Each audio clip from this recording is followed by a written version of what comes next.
The school bus was already 3 feet onto the bridge when the stallion appeared. He did not gallop out of the tree line like something startled. He did not round the corner at speed or skid into view the way a panicked animal might.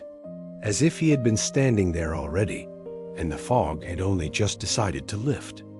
Black from his poll to his feathered hooves, with that particular depth of color that absorbs light rather than reflecting it, so that even in the pale morning sun, he seemed to carry his own kind of darkness. He stood in the exact center of the 2-lane road that crossed the bridge, facing the bus, and he did not move. He knew every pothole, every frost heave, every house where the kids left 10 minutes late and came running down the driveway with one shoe untied. He knew the Collinwood Bridge the way you know something you cross every single day without ever really looking at it. He knew it well enough to already be rolling onto it when he registered what was standing at the other end. He pressed the brakes. Behind him, 23 children continued whatever they had been doing. Arguing, sleeping, pressing their faces to cold glass. None of them had looked up yet. Gideon leaned forward over his steering wheel and squinted through the windshield at the animal that was not moving. He had seen horses cross this road before. It happened maybe twice a year, a fence failure or a gate left open. And whenever it did, the horse would pace and startle and eventually be herded back by whoever called it in. They moved the way horses always moved near roads, nervous and skittish and very much aware that they did not belong there. This horse was doing none of those things. This horse was simply watching the bus. And the sound, when it came from underneath. Not loud, not catastrophic. Not the sound you imagine when you think of a structure failing. It was closer to the sound a house makes when the temperature drops suddenly. A low, almost geological complaint from somewhere deep inside the frame of things, and it lasted only a second and a half, and then it stopped. Gideon Marsh sat very still. He had been a firefighter for 22 years before his knees gave out and he took the bus route. He had learned in those 2 decades to trust the part of his body that knew something was wrong before his brain caught up with it. That part was speaking to him now with considerable urgency. The stallion had not moved. What happened in the next 4 minutes would be described differently by every person on that bridge. The deputy who arrived would write one version in her report. The engineer the county brought in 3 days later would write another, who had been trying to warn everyone and whom everyone had been very politely ignoring. Wren was 71 years old and had lived on the Aldcott property at the edge of Millhaven since before the county road had been paved. He knew the sound that load-bearing structures made when they were approaching a threshold nobody had bothered to test. He knew this not from textbooks, but from 4 decades of working with his hands on things that bore weight and stress and time. He had tried to explain this to 3 different people at the County Public Works Office between June and September of last year. Wren's property sat adjacent to the bridge on the eastern side, close enough that he could hear the buses cross it on school mornings if the wind was right. He had walked down to the bridge dozens of times over the years, not from obsession, but from the kind of vigilance that comes from having spent a lifetime understanding that things break, and that they break on a timeline, and that the timeline is not random. He had measured the gap between 2 of the central support beams with a steel tape in August, and written the measurement in a notebook he kept on the kitchen table. He had photographed the surface rust on the load-bearing joints with his phone. He had done all of this with the unhurried thoroughness of a man who knows. He is right and is simply gathering evidence for the moment when being right becomes important. He died in October. A stroke in his kitchen on a Wednesday morning, quick and without warning the way strokes sometimes are. His granddaughter Petra found out by phone. In the particular way that sometimes happens between a grandparent and a grandchild, when the parents are present, but elsewhere, when the grandparent is the one who actually sits down across from you and asks what you are thinking and means it. She knew the sound of Wren's boots on the porch boards. She did not know about the bridge reports. She had not yet had reason to. Caspian had belonged to the Aldcott property for 4 years. He had not been Wren's horse in any formal sense. What had happened was simpler and stranger than that. Caspian had simply arrived one spring morning in the lower pasture. At the end of those 60 days, done what any reasonable man does when a Friesian stallion has decided your property suits him. He had left him alone. Caspian was not a horse you trained in any conventional sense. He was not violent or unstable, but he operated on his own terms with a kind of calm certainty that suggested the terms were non-negotiable. He grazed where he chose. He sheltered when he chose. He appeared in the mornings, sometimes at the paddock fence nearest the house, as if checking in, and then he was gone again into the lower 40, where the grass grew high near the creek. But the way you describe a fact about an animal, you have spent time observing. He said, some animals have a relationship to the place they live in that goes beyond what we can measure. I don't know what to call it, but Caspian has it, though he had never quite figured out what to make of it.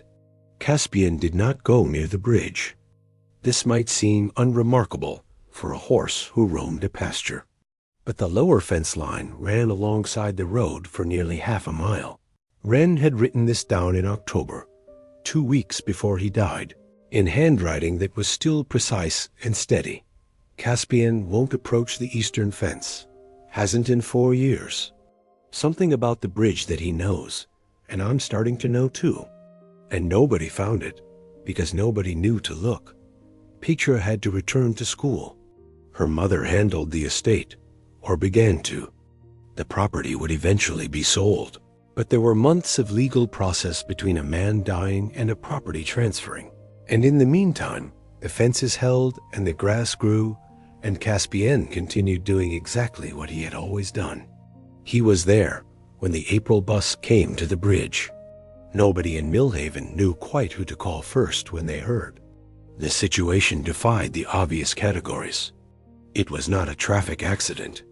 Tuesday morning that had detoured somewhere no one had expected. Gideon had opened the door of the bus. He had stepped down onto the road surface of the bridge, onto the tarmac that ran between the 2 rusted guardrails over the Collin River 30 feet below. He had taken perhaps 6 steps toward the horse before something stopped him. Not the horse, who had not moved and who was watching him with dark, unblinking eyes from perhaps 40 yards away. Something else. Behind him, inside the bus, he could hear one of the younger kids starting to ask what was happening, and an older kid shushing, and the general sound of 23 children realizing that something unusual was occurring. He picked up the radio. He would later have difficulty explaining exactly what made him decide, in that moment, not to try to get the horse to move, not to pull forward and simply navigate around the animal, not to call the situation as a minor traffic incident and wait it out. He would say, when pressed, that it was the sound, that the bridge had said something to him that he understood without being able to translate. He would say this carefully, aware that it sounded like the kind of thing you say when you don't have a better answer, aware also that it was the most accurate thing he could offer. And when the dispatcher asked what the problem was, he paused for a moment and said, "I don't want to take this bus any further onto this bridge." That was how he put it. Not I can't, not there's a horse in the way. I don't want to. As if the decision were his, as if he were exercising a judgment that he could not fully account for, but that he trusted anyway. Deputy Celine Krauss arrived 9 minutes later in her patrol cruiser. She saw the horse first, which meant she saw him from behind, that massive black shape in the center of the road, and she slowed and then stopped her vehicle and got out and stood there for a moment, taking in the full picture. The bridge from where she stood, the horse at the center of it. The school bus on the eastern approach stopped, with its hazard lights blinking slowly in the morning fog. She had grown up in ranching country. She knew horses. She knew that a horse standing that still in a road was not a normal situation, and she knew that trying to move a large stallion by herself, without proper equipment, was not something that would end well. The Colin River ran low in April, still running with winter melt but not flooded, the water brown and fast between its narrow banks 30 feet below.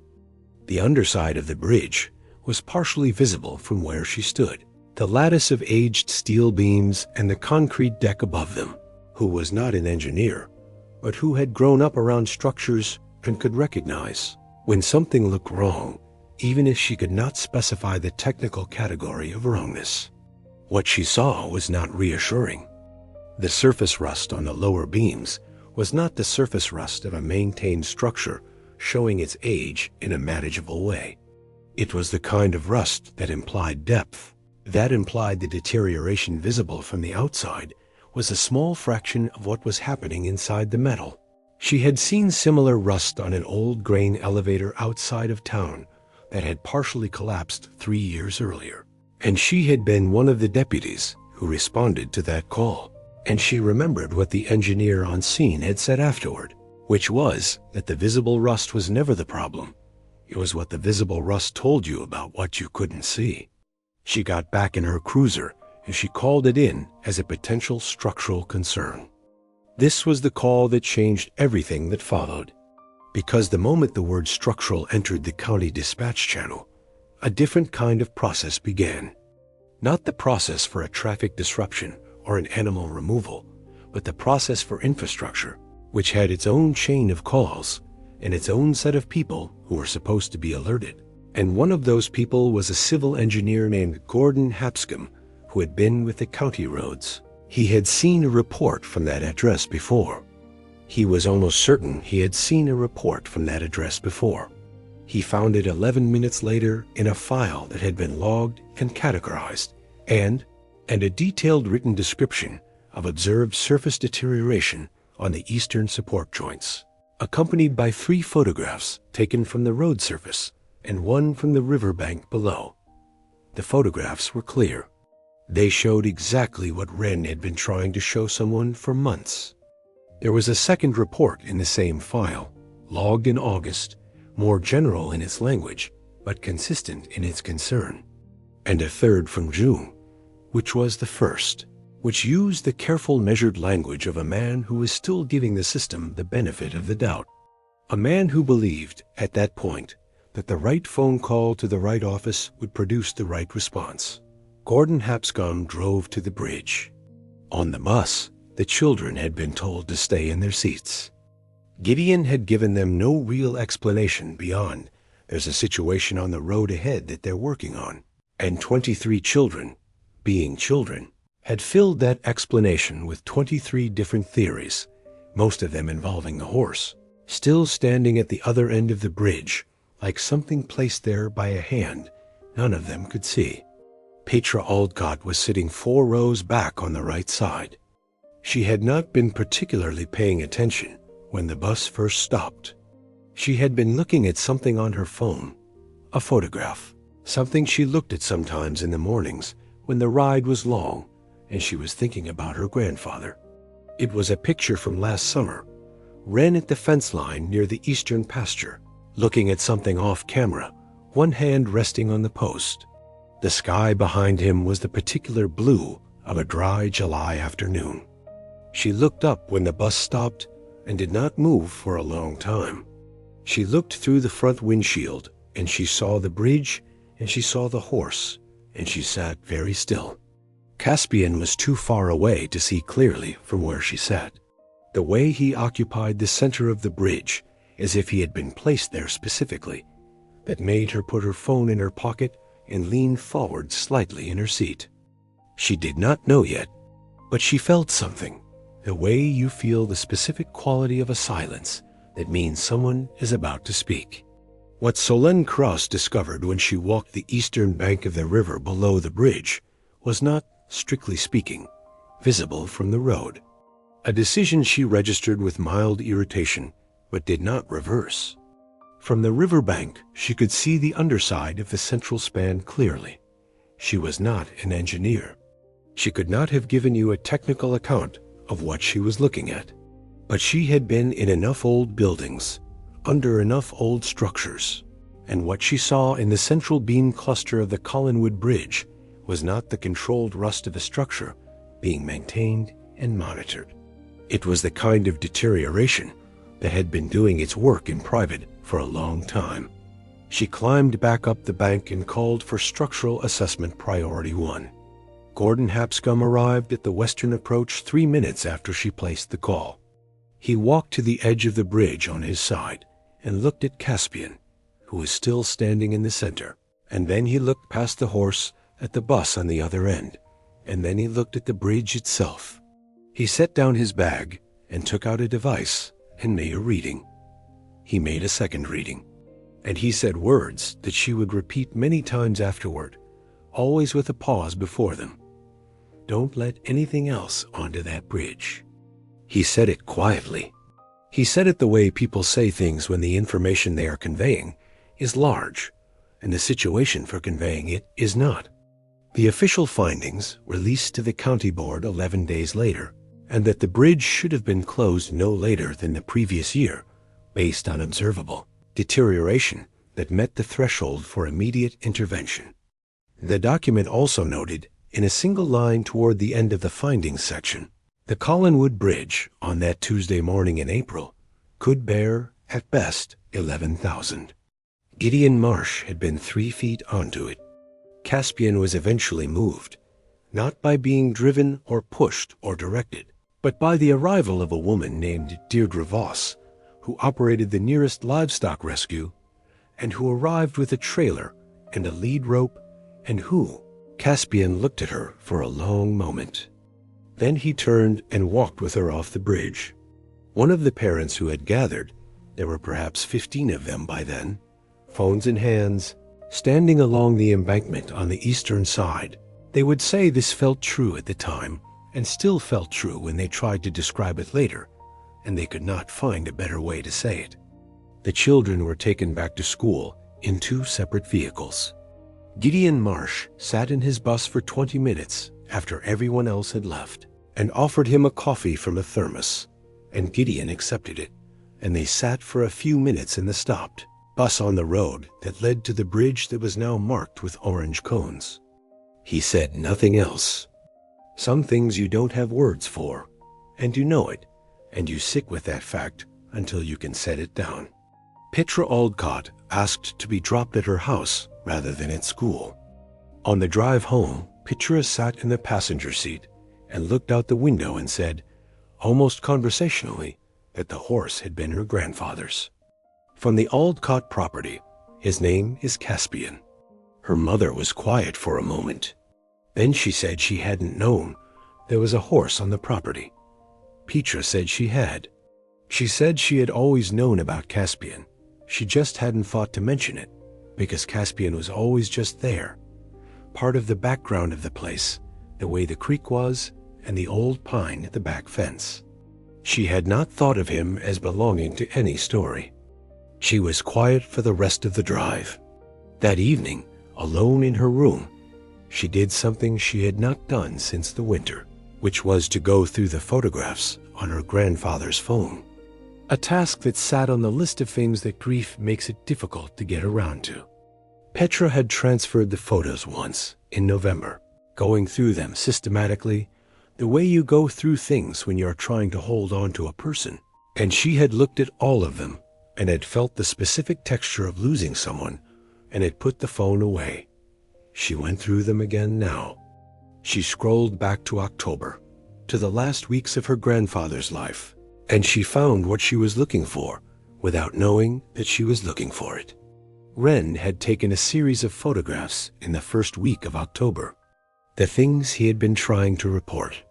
She had seen some of these before, had scrolled past them in November without understanding what they were, without any framework for what her grandfather had been trying to document. She understood now. She scrolled forward.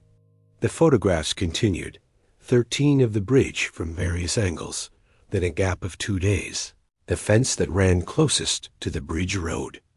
The photograph showed the fence line, the road beyond it, and the approach to the Collinwood Bridge, visible in the left distance. In the foreground was Caspian, standing at the fence with his face turned away from the camera, looking toward the bridge. His posture was the same posture he had held on the road that morning. That particular stillness, that wait. The fact that he had added this one was, in itself, something that she would not be able to explain later, the way the timing of it, everything about it. The date on the photograph was October 9th. Wren Aldcott died on October 23rd. She thought about the fact that her grandfather had spent 4 months trying to tell someone about the bridge, and that no one had listened. She thought about the notebook on the kitchen table, which she had found in December when she helped her mother sort through the house, which she had set aside because she didn't know what to do with it, which was still in a box in the closet because she still didn't know what to do with it, who had avoided that corner of the pasture for 4 years, who had stood on the bridge road that morning and not moved. She was 16, and she did not have a framework for what she was thinking. She only knew that something had happened that contained more information than she had the vocabulary to organize, that the fatigue failure in the central beams was not sudden. It had been progressing over multiple years.